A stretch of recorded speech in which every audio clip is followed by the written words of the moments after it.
Hey everybody. All right. I'm a little bit late getting on. My daughter's not going to be able to join us tonight. My granddaughter is not feeling well.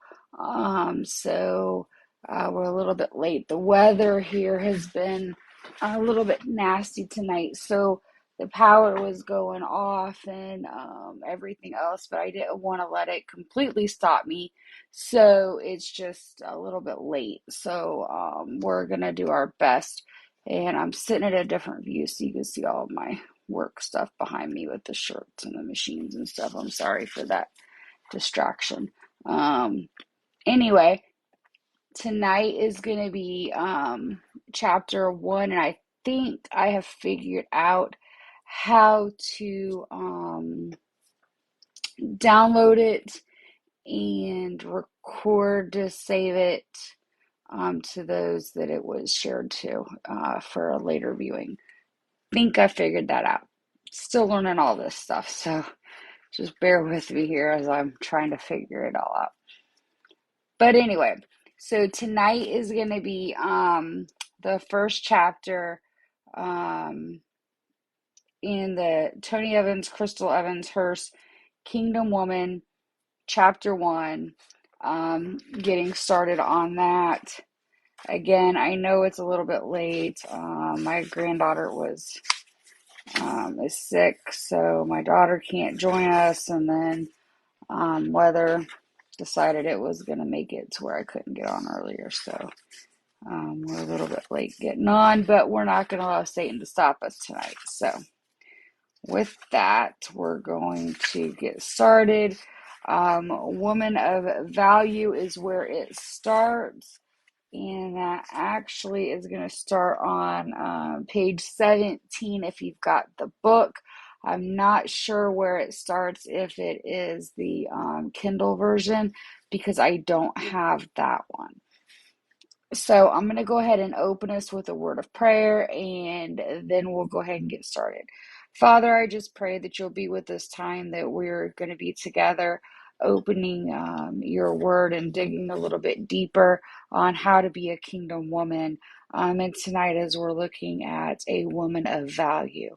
And Father, I just pray that you would show us the word that you would have for us tonight as we do that. And I ask all these things in your precious name. Amen. Okay, let's get started. So you're going to see a bracelet on me. This is actually from Mount Evil Church. This is a bracelet that we were given to give out at our church from their ministry, and I gave mine away that was given for me, so I've got this one. So if you see that, that's what it is. So women of value.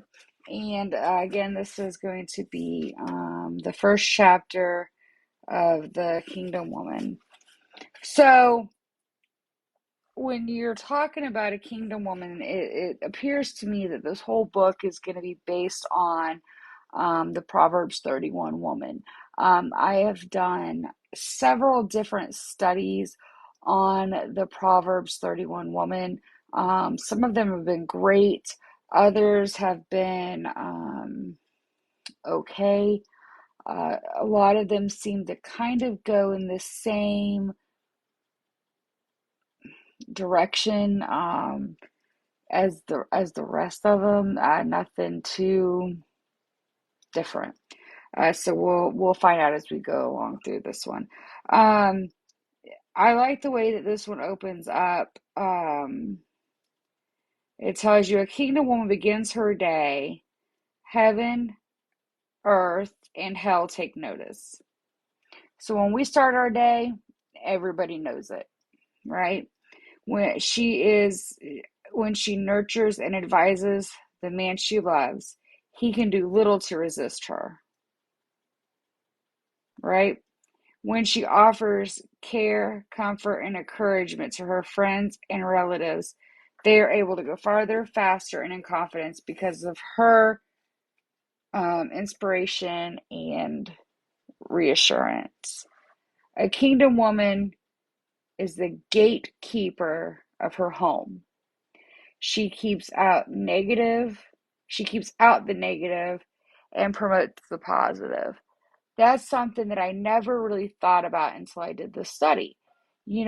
We are the gatekeepers of our homes. Usually, when you think about the gatekeeper of our home, you think of the husband, the man of the house, is typically who you think of when you think of the gatekeeper of your house. Because when you think of a gatekeeper, you think of a protector, right? Well, as women, we are that.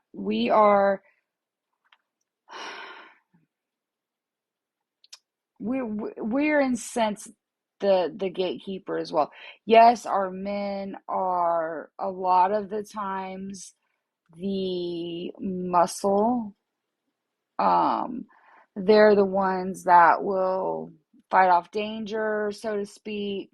If there's an intruder, something like that, they're the ones that they might fear, but we're the ones that um, keep, let's use our kids for instance. If you've got children, we're the ones that are like, we don't really care for that friend, not really a great influence, don't really want that in our home. um, the shows that our kids watch, the games that they play, different things like that. Those are all gateways into our home. It's not necessarily our front door, so to speak. A lot of the times when you think of a gatekeeper, you think of a front door, entrance to property, something of that nature, and it's not always that.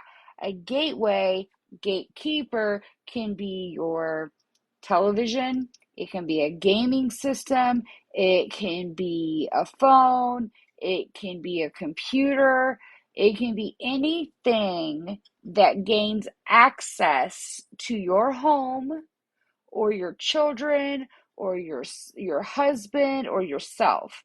So it can be a multitude of things. It's not just a front door or a gate to the property. So we need to keep that in mind when we're thinking about that, okay? And Proverbs 31:28, again, I use the CSB version of the Bible. So when you're hearing me read my version, it is the CSB version. Proverbs 31:28 says, her children rise up and call her blessed. Her husband also praises her. Because, again, she is the gatekeeper. Other women turn to her for advice and wise counsel. She's a vital contributor to her culture, to her church. Um, the clearest profile of a kingdom woman that I've ever found in the Bible is the Proverbs 31. What's interesting, though, in all of this study, in my study of scripture, I've never found a chorally passage for men as Proverbs 31 is for women. If you think about it, kingdom women throughout the Bible saved lives and nations. See, yeah, you hear a lot about men in the Bible. You do. But let's look at the women in history, both married and single now, not just married women, okay? Um, Jochebed intervened for her son Moses in Exodus 2. Because of her watchful protection, Moses later was used as the deliverer of Israel in Exodus 3. It was Moses' wife, Zipporah, who saved Moses' life when God was going to punish him for his refusal to follow a simple command. Esther's bravery gained the opportunity for the Jewish people to defend themselves from what would have been utter annihilation. Look at Esther. Oh man, for such a time as this, right? Esther. Um, Ruth's refusal to return to her own people because of her dedication to her mother-in-law Naomi led the ongoing line of the Messiah, Ruth. Oh, Ruth. Ruth is a woman after my own heart. Rahab was instrumental in the victory of Israel over Jericho. Look at Rahab. She was a harlot and she allowed God to use her. Mary carried God's son in her womb. And back then, her doing this literally risked her life. Because if Joseph would not have believed this angel and thought that Mary had stepped out on their relationship, they would have stoned her. Like, I mean, they did not, it's not like it is today. Like, serious implications would have happened, right? Okay, so Proverbs 31 woman is the hallmark of kingdom women, okay? So she is the woman of all seasons. She is strong. She is intelligent. She is capable. She's giving. She's resourceful. She's efficient. She is spiritually minded and so, so, so much more. Now, don't close the book just yet. Don't stop reading because it's not over. She sounds like the perfect woman. And I know for me, every time I've done a Proverbs 31 woman study, I have always felt like I could never measure up. I would never be good enough. I could never be that Proverbs 31 woman.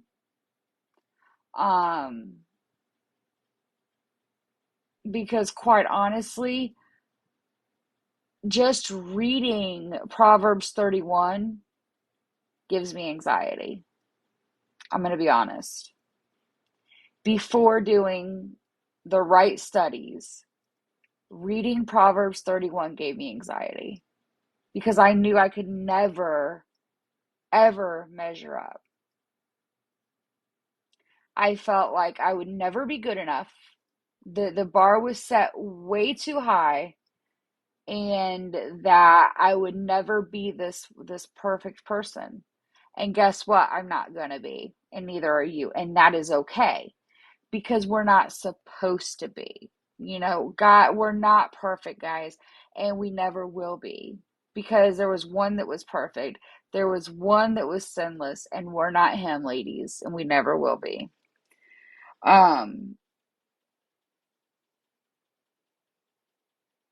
The Proverbs 31 woman is not the model of a perfect woman.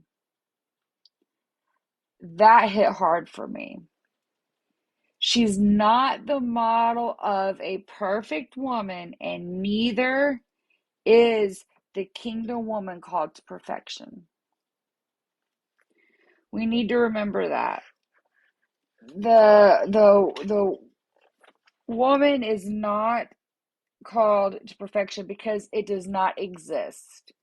We cannot and will not ever be perfect this side of heaven. That woman does not exist. You can be a Proverbs 31 woman and more, but that does not mean that you're going to be all of those things at one time. See, what I've learned from this study is each season of your life, you're a different Proverbs 31 woman description. Who I was 16 years ago is not who I am today. Who I am today, I will not be when I am 60. Okay? So we have to remember that. Yes, there's a long list of what the Proverbs 31 woman is. And we'll eventually get those things down, but we're not going to be all of those things at one time. And we need to remember that. What sets the kingdom woman apart from any other woman boils down to the fear of God. Her reverence determines her actions, thoughts, words, and priorities. Without that, the demands of life would overwhelm any woman. It would give any of us anxiety, depression, hopelessness at that, because we would feel like we were called to something that we would never obtain. Um, you know, and that's what I love about verses 30 and 31. It says, of Psalm 31, it says, but charm is deceptive and beauty is fleeting, but a woman who fears the Lord will be praised. Give her the reward of her labor, and let her works praise her at the city gates. It doesn't say a woman who is perfect will be praised. It does not say a woman that can do every single thing on this list will be praised. It does not say a woman who can be completely and totally in all the time, never falter, ever will be praised. It says a woman who fears the Lord will be praised. At the end of the day, that's what matters, is that we have salvation in Jesus Christ, that we fear the Lord, and that we're doing the best that we can. That's what matters. And then it moves on to fear the Lord as the subtitle of this. It says, what too many women frequently do is base their decisions on trying to please others. I know I'm bad about that. Or trying to earn acceptance, appreciation, or sense of worth from their decisions, appearance, or actions. Yet God never said that would receive praise for that you would receive praise for trying to please others. Are you a people pleaser?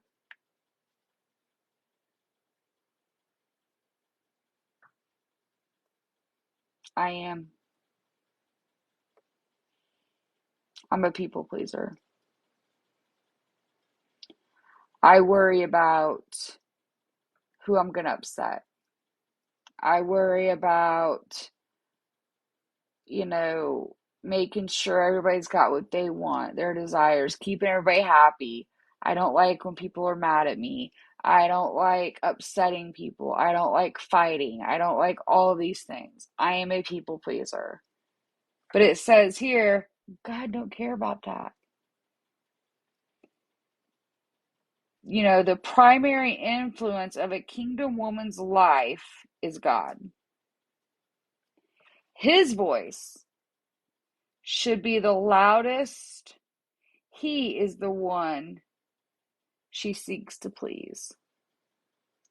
At the end of the day, he should be the only one that we're worried about pleasing. And that was another thing that, really stuck out to me in this chapter was, okay, so am I a people pleaser or am I a God pleaser?